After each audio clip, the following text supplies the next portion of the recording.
नमस्ते।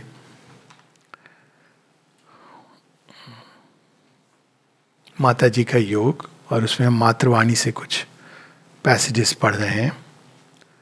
तो हमारे ही अंदर कुछ ऐसी शक्तियाँ, कुछ नहीं काफ़ी कुछ शक्तियाँ ईश्वर ने हमें दे के भेजी हैं। और इन शक्तियों को हम या तो बाहर की चीज़ों को प्राप्त करने में लगा सकते हैं, या हम इनको योग की निधि और योग के मार्ग में लगा सकते हैं। तो उनमें से एक है जैसे देह। जब देह के अंदर जो शक्ति इनबिल्ट होती है, हम लोग उसकी कल्पना नहीं कर सकते, वो है सहन शक्ति, द पावर टू एंड्योर। ये फिजिकल मैटर की स्पेशलिटी है। प्राण छटपटाता है, अरे ऐसा होगा तो क्या होगा, पर शरीर जब गुजरता है, कितनी अवस्थाओं से गुजरता है, इट्स अनइमेजिनेबल। अगर प्राण उसके अंदर भय और ये सब ना डाले तो बॉडी के अंदर बहुत कैपेसिटी एंड्योर करने की। तो उसके अंदर होती है सहन शक्ति, शरीर के अंदर। प्राण के अंदर होती है इच्छा शक्ति। इतनी प्रबल होती है इच्छा शक्ति कि अगर वो बाहर मुड़ जाए तो वो बस जब तक प्राप्त ना कर ले वो नॉक करती रहती है।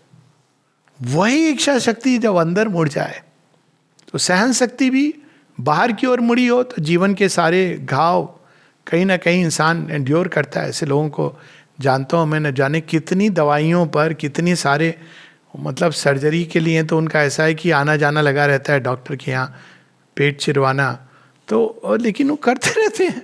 यही सहन शक्ति जब अंदर मुड़ जाती है तो योग की यात्रा में, जीवन की यात्रा में न जाने कितने घाव, वो सब उसको वो एब्जॉर्ब करती हुई चलती जाती है। प्राण के अंदर होती है इच्छा शक्ति।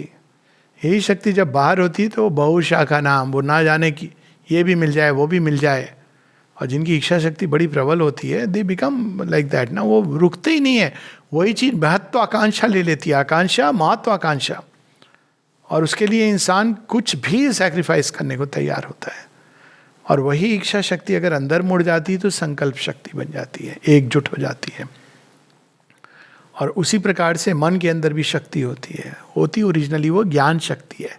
बुद्धि जो ज्ञान, विवेक जो ज्ञान की ओर मुड़ता है, सीख करता है, बाहर चला जाता है तो वो इंफॉर्मेशन गैदरिंग में लग जाता है।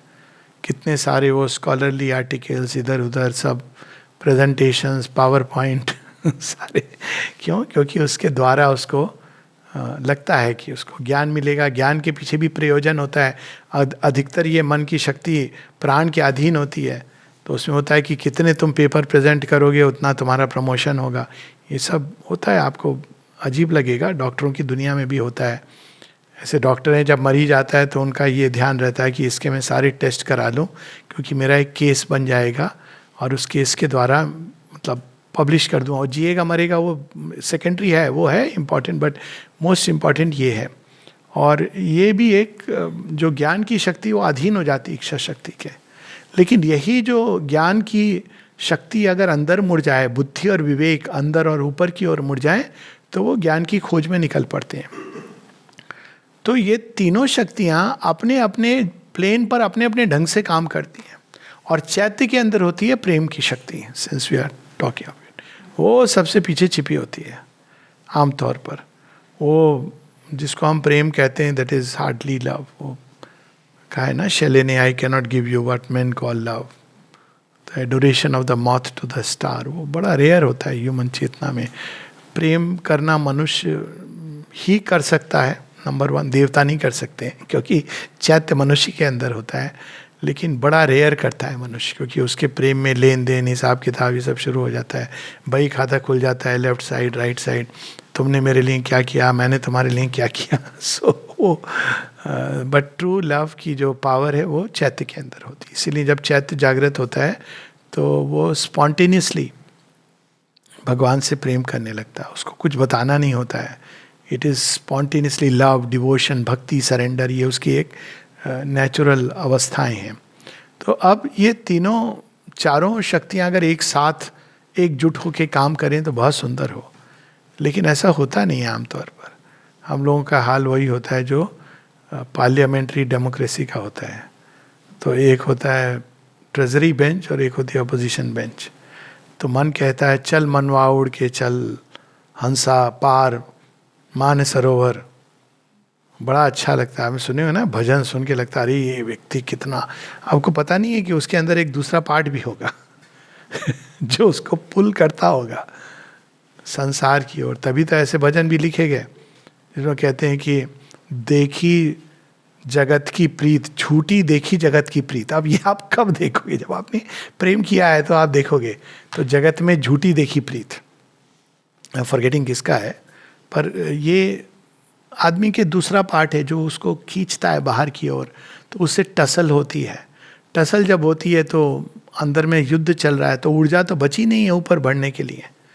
तो आप देखिए, आपको अगर विकास करना है, प्रोग्रेस करनी है, तो अगर आपकी सारी ऊर्जा अंदरूनी कलह में चली गई है तो आपके पास ऊर्जा बचेगी कहाँ भगवान की ओर मोड़ने के लिए। कलह क्लेश हो रहा है, चाहे बाहर हो रहा है जीवन में या अंदर हो रहा है। तो इसलिए एक बड़ी इम्पॉर्टेंट स्टेज होती है योग की, जिसमें हम अपने सारे भिन्न भिन्न भागों को जो इधर उधर भाग रहे हैं अपनी गति में, उन सबको मोड़ना, जोड़ना, एकाग्र करना। मानते नहीं है आसानी से। किसी का हृदय मान जाता है पर फिर निम्न प्राण अपनी गति से चलता है। किसी का मन मान जाता है कि हाँ ज्ञान तो वही है, वहीं जाना है, लेकिन हृदय 100 अटैचमेंट्स में बंधा हुआ है। तो इन सब भिन्न भिन्न पार्ट्स को जब हम जोड़ते हैं, एकाग्र करते हैं, एकत्र करते हैं, फिर जोड़ते हैं, तब जो ऊर्जा उत्पन्न होती है वास्तव में that becomes the real fire of yoga. तब तक थोड़ा बहुत चलता रहता है स्पार्क, लेकिन काफ़ी कुछ ऊर्जा हमारी अंदरूनी कलह में चली जाती है। ग्रह कलेश, ग्रह कलह क्या कहते हैं, ग्रह युद्ध तो बाहर की शक्तियों की तो बात ही अलग है। तो यहाँ माँ बता रही हैं कि कैसे हम अपने भिन्न भिन्न पार्ट्स को एकत्र करें और एकजुट करें। ये मातृवाणी खंड 3 से अभी हम लोग पढ़ रहे हैं। In the depths of your consciousness is the psychic being, the temple of the divine within you. पहले तो उसको खोजो। आप देखिए क्या होता है कि जब मंदिर जा रहे हैं, बाहर में सब आपस में झगड़ा करते भी जा रहे हैं, कोई खाने का रही, ये होटल देख लेना, बाहर आके वहाँ खाना खाएंगे, ये सब देख रहे हैं। फिर जब जैसे ही मंदिर में जाते हैं, आपने चप्पल खोली तो अचानक आपको एक भाव आता है, अच्छा अभी चुप रहो, मतलब बाद में झगड़ा करेंगे, अभी नहीं, भगवान के सामने जा रहे हैं होता है ना, एक स्पॉन्टेनियस एक भाव आता है कि अभी नहीं। और फिर वहाँ जाते हैं आप थोड़ी देर के लिए, तो आप कान पकड़ते हो, ये करते हो, सब करते हो, बाहर आके पार्ट 2 शुरू हो जाता है, वो एक अलग बात है। पर पहले उस टेम्पल को खोजो अंदर में, वो जिस दिन मिलेगा तब बाकी बातें बाद में। यानी पहले पूरी चेतना को इस एकाग्र चित्त होकर इसी में लगा देना चाहिए। वो खोज हमारे अंदर इतनी प्रबल हो जानी चाहिए, खाते पीते, उठते बैठते, बात करते सुनते, घूमते फिरते, सिनेमा देखते, खेल खेलते, बैकग्राउंड में ये चलता रहे, बैकग्राउंड में ये चलते रहना चाहिए। I want the divine, I want the divine, not that कि ये कोई थॉट आ रहा है बार बार। एक भाव है अंदर में, एक अवस्था है चेतना की, एक अभीप्सा है जिसका दिया जला हुआ है, ढूंढ रहा है कि आई वांट यू। अब उसके लिए सत्संग के द्वारा, बुक्स पढ़ के, थोड़ा एकांतवास बहुत आवश्यक होता है योग के लिए। बहुत ज़्यादा भीड़ भाड़ में आदमी रहता है तो अपने को एकाग्रचित्त नहीं कर सकता है। तो इन सब के द्वारा धीरे धीरे ये बढ़ता रहता है अंदर में ये फ्लेम, और एक दिन वो हमको ले जाता है वहाँ जहाँ भगवान का मंदिर हमारे अंदर है। बड़े स्मार्ट रूप में उन्होंने छिपाया हुआ अपने आप को। इवन जब आप सामने खड़े हो जाते हो तब भी नहीं नजर आता, तो उसके पहले आपको एक मंत्र पढ़ना होता है, खुल जा सिम सिम की तरह और वो मंत्र ये है कि मी गो माँ कम सो मैं गया माँ आई। तो वो मतलब देन वन एंटर्स।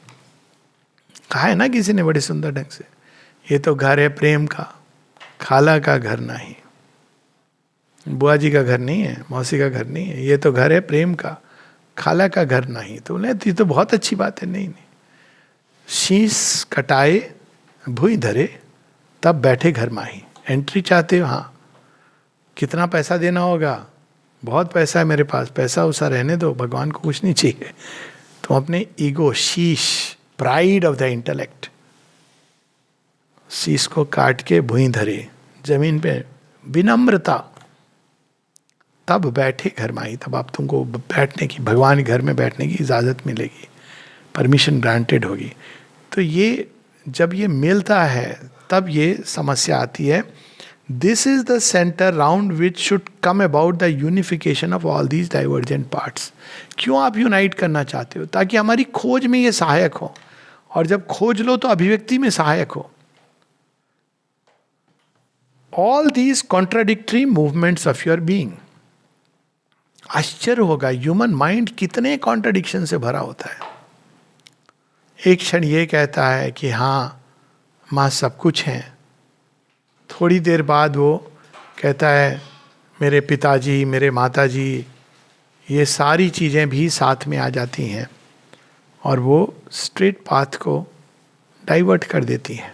तो यहाँ पर यह है कि ये contradictory movements, I have seen people, बहुत ये कि भाई माँ है सब कुछ, बड़ा अच्छा लगता है जब आप सब अच्छा चल रहा है ना, तो आप माँ है सब कुछ। एक दिन एक हल्की सी नॉक पड़ती है तो कहते हैं पता नहीं क्यों हुआ, मैंने तो ऐसा कुछ बुरा नहीं किया था, बुरा तो दूसरे होते हैं, मैं थोड़ी हूँ। तो ये सब शुरू हो जाता है। तब नहीं हम कहते माँ है ना, अच्छा हुआ तोड़ दिया। ब्रह्मरांध्र तोड़ दिया। अच्छा है, अब ज्ञान आएगा। तो ये कॉन्ट्राडिक्टरी मूवमेंट्स होते हैं हमारे अंदर। वंस चीज़ें छिनने लगती हैं तब हमें समस्या होती है। माँ इसका एक बड़ा सुंदर उदाहरण देती हैं। एक व्यक्ति आया भारतवर्ष खोजने के लिए ज्ञान, तो वो भारतवर्ष में आज नहीं, शुरू से, ये तो बड़ा इंटरेस्टिंग, मैं टॉक फिर से मैं मेंशन कर दूं, स्नेक्स इन द नेस्ट जो किताब लिखी है हार्वर्ड यूनिवर्सिटी में, जो एक एंटी इंडिया, एक बड़ा ज़बरदस्त, क्योंकि भारत को विश्व गुरु बनना है, तो अब एक फोर्स ऑफ फॉल्सहुड। किसी ने पूछा कि वो क्यों ऐसा कर रहे हैं? अरे बहुत सिंपल बात है, falsehood is trying to use whatever minds are available. और बड़ा एग्रेसिव हो गया है वो अटैक, पूरा एक नैरेटिव तैयार किया जा रहा है। क्यों? क्योंकि विश्व गुरु तो यहाँ है, तो एक स्यूडो गुरु, असल वासुदेव उधर है, तो वो पौंड्रक, मैं हूँ वासुदेव, देखो मेरे पास ये भी है, वो भी है, गरुड़ भी है। तो वो एक इमिटेटिव ज्ञान, नॉलेज जो बड़ी हॉलो होती है, तो सब शुरू हो जाता है खेल। तो ये सारे कॉन्ट्राडिक्टरी मूवमेंट्स हमारे अंदर, ऐसे भी लोग हैं जो साथ में, कुछ समय पूर्व किसी ने भेजा कि एक विदेशी वैज्ञानिक ने प्रूव किया है कि सोल वगैरह कुछ होती नहीं है, क्योंकि माइंड का कोई पार्ट, इंफॉर्मेशन, ये सब नहीं बचता। आजकल ये सब सर्च चल रही है, इंफॉर्मेशन बचती है कि नहीं बचती है, कुछ कहते हैं बचती है, कुछ कहते हैं नहीं बचती है। तो डिवोटी है, उन्होंने मुझसे पूछा कि आपका इसमें क्या मानना है, आप क्या मानते हो? मैंने कहा मानने की बात ही नहीं, मैं जानता हूँ कि सोल है। अब ये कोई बात भी है डिस्कस करने की? वो व्यक्ति तो ये भी नहीं जानता कि सोल और माइंड में अंतर है। वो तो माइंड की बात कर रहा है, he doesn't know what is soul, he is just talking about it as if the two are synonymous। तो अब लेकिन वो कॉन्ट्राडिक्टरी मूवमेंट चलते हैं, लोग इधर से भी उधर से भी, वो ज्ञान और अंदर में एक पूरा कचरा भरा हुआ है जिसमें सारी चीज़ें मिक्स हो रही हैं, मिक्स एंड मैच। तो कॉन्ट्राडिक्टरी मूवमेंट्स, हमारे सिर इन चीज़ों से भरे होते हैं, उसको ही खाली करना एक बहुत बड़ा, भगवान के लिए बहुत कठिन काम है, आसान काम नहीं है उनका, सारे माइंड को स्विप क्लीन करना। तो एक बार लेकिन जब हम मुड़ जाते हैं तो जो भी घटनाएं होती हैं हम उसको टर्न कर देते हैं टुवर्ड्स कोई चीज़ जिसको हम, जो हमारी बड़ी प्रिय थी, जो ये आदमी आ रहा था तो उसके पॉकेट से जब वो पाँव रख रहा था तो पॉकेट से एक गोल्डन कलम था उसके, उसमें गिर गया। अब देखिए इसको कैसे ले सकता था? ऐसे ले सकता था कि अरे ये क्या, भारतवर्ष आया मेरा नुकसान हो गया, ले सकता था ऐसे। पर वो सच्चा सीकर था, उसने कहा but of course this is the effect of landing on the Indian soil. मैं इससे बड़ा अटैच था, ये चला गया। ये फर्क होता है। एक बार यहाँ बस स्टैंड में एक अमेरिकन महिला मिली थी, बड़ा कर्ज कर रही थी भारतवर्ष को, ये है वो है, ये चीज़ खराब है। मैंने उससे पूछा आप भारतवर्ष आई क्यों थी? आप पर्स खरीदने आई थी? वो पर्स को, मैंने कहा पर्स खरीदने के लिए आप भारतवर्ष आई थी न्यूयॉर्क से? नहीं। तो मैंने कहा जिस चीज़ के लिए आई थी उसकी बात करो। भारतवर्ष में पर्स नहीं अच्छी मिलती होंगी, अब तो वो भी मिलता है। मैं 20 साल 25 साल पहले की बात बता रहा हूँ। तो कॉन्ट्राडिक्शंस, पैसे देके आप इतनी दूर आए हो, आप पर्स को देख रहे हो, ना कि वो जिस समृद्धि को किसी पर्स के अंदर बंद नहीं किया जा सकता है। तो ये सब हमारे अंदर भरे रहते हैं। तो माँ बताती, once you have got the consciousness of the psychic being and its aspiration, these doubts and difficulties can be destroyed. ये उपनिषदों की पंक्ति है जो माँ ने बड़े सुंदर ढंग से लिखी है। उपनिषद की पंक्ति है, भिद्यंती हृदयग्रंथि छिद्यंती सर्व संशय। जब हृदय की गांठ खुल जाती है तो सारे संशय चले जाते हैं। जैसे सूर्य निकलता है तो बादल छट जाते हैं। तो एम्फेसिस इस पर है कि find the divinity inside you. आप उसको नहीं देखोगे, बाहर में बैठ के डिस्कशन कर रहे हैं कि भाई भगवान है कि नहीं है। अरे थोड़ी देर में तुम प्रयास करो, अंदर जाके देख लो, मंदिर खुलने वाला है। So the focus should be on finding that. It takes more or less time but you will surely succeed in the end. और सच तो ये कि it is worth all the effort, क्योंकि यही एक चीज है जो एक परमानेंट लेकर के व्यक्ति जाता है। आगे कह रही हैं बड़ी सुंदर बात, once you have turn to the divine saying I want to be yours and the divine has said yes, the whole world can not keep you from it. Classic example, कई एग्जाम्पल है। एक तो हम सब जानते हैं विभीषण का है। वो रावण के राज्य में भी राम राम राम राम कह रहा है। राम जी ने कहा चल तुझे बुला ही लेता हूं मैं अपने पास। पर विभीषण तो भैया भी हैं उसके, सारा परिवार है, सबसे अटैचमेंट है। तो भगवान कहते हैं ठहर जा, करता मैं ही इंतजाम करूंगा। तो एक दिन अपने गुडविल से रावण को सलाह देने, कभी असुर को सलाह देना, तो वो सलाह देने चला गया कि आप किससे आप मोल रहे हो? आप देख नहीं रहे हो कि वो एक बंदर ने आकर इतना नष्ट कर दिया, तो आप सोचो राम कैसे होंगे। लॉजिकल चीज बता रहा है कि जिनके एक वानर ने आके अक्षय को मार दिया और वाटिका, अशोक वाटिका उजाड़ डाली, तुम्हारे इतने नष्ट तुम पकड़ नहीं पाए, लंका जला दी, तो राम को तुम साधारण मनुष्य समझे हुए हो। तो रावण कहता अच्छा तो मुझे सलाह देगा? मांगी थी मैंने सलाह? नहीं मांगी तो नहीं थी भैया, बड़े भैया हो। तो he kicks him out of his kingdom. Vibhishana, for Vibhishana it's the biggest grace. उसके बाद उसका जीवन ही बदल जाता है। तो यहाँ वो है कि एक बार तुमने कह दिया I want to be yours. Vibhishan कहते होंगे रोज, कहाँ मैं फंस गया हूँ, I want to be yours. तो एक दिन भगवान कहते हैं यस ओके कम। फिर सारी दुनिया आपको नहीं पकड़ के रख सकती है। And if you try that, अब कबीर दास जी ने तो इसको ऐसे कहा, दो पार्टों के बीच में साबुत बचा ना कोई। अब मेरे सामने तो उसकी फिजिकल इमेज ये आती है, एक हाथ एक तरफ कोई खींच रहा है, दूसरा दूसरी तरफ, क्या होने वाला है आप समझ लो। तो जरासंध नहीं हस्त संध बन जाओगे। दोनों हाथ बिखर जाएंगे, you will be torn. So भगवान को जब हम ये कहते हैं कि I want to be yours, भगवान समय देते हैं, वो शीघ्रता में नहीं करते हैं कोई काम। ये नहीं कि अरे इमोशन में आके अरे ये तो मेरे को सब दे रहा है, ओके आई टेक इट, नहीं। ही प्रिपेयर्स यू। फिर एक टाइम आते हैं ओके, तब आपका जीवन बदल। There is a special grace, a special protection which is not with everybody. There is a universal grace and protection with everyone, but there is a special grace and a special protection with those whom the divine says yes। तब एक अलग आप diplomatic channel जो होता है ना, कौन सा चैनल, रेड ग्रीन नहीं, रेड चैनल ना, जैसे आप डिक्लेयर विद, नहीं रेड में डिक्लेयर करते हो, ग्रीन में बिना डिक्लेयर। फिर एक होता है डिप्लोमेटिक, वो जो होते हैं डिप्लोमैट्स, उनका चैनल होता है, वहाँ कुछ नहीं, आप चले जाओ सीधा। तो उस चैनल में भगवान डाल देते हैं आपको। When the central being has made it surrender, the chief difficulty has disappeared. अंदर में कोई चीज है जिसको कह देना चाहिए अब तेरा हो गया. हो सकता है बाकी सारे पार्ट्स ने ना कहा हो, बट सेंट्रल बीइंग, अंदर में गहराई में कोई चीज जो कहती है आई एम योर्स, तो मेन डिफिकल्टी चली जाती है.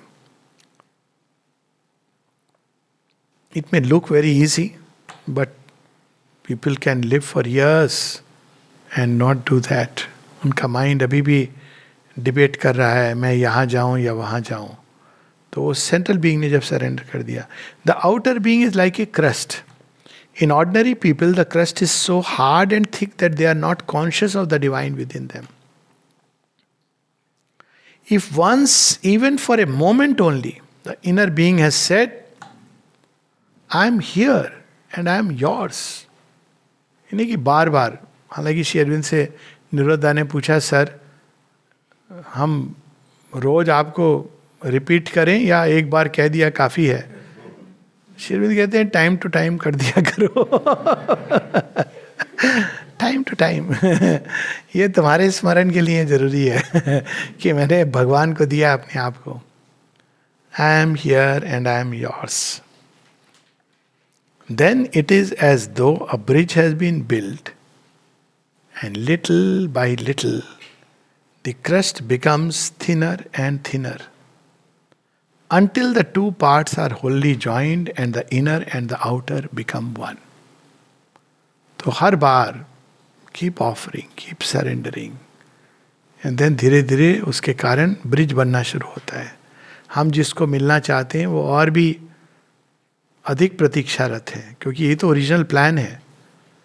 And then slowly the crust becomes thinner and then one becomes one.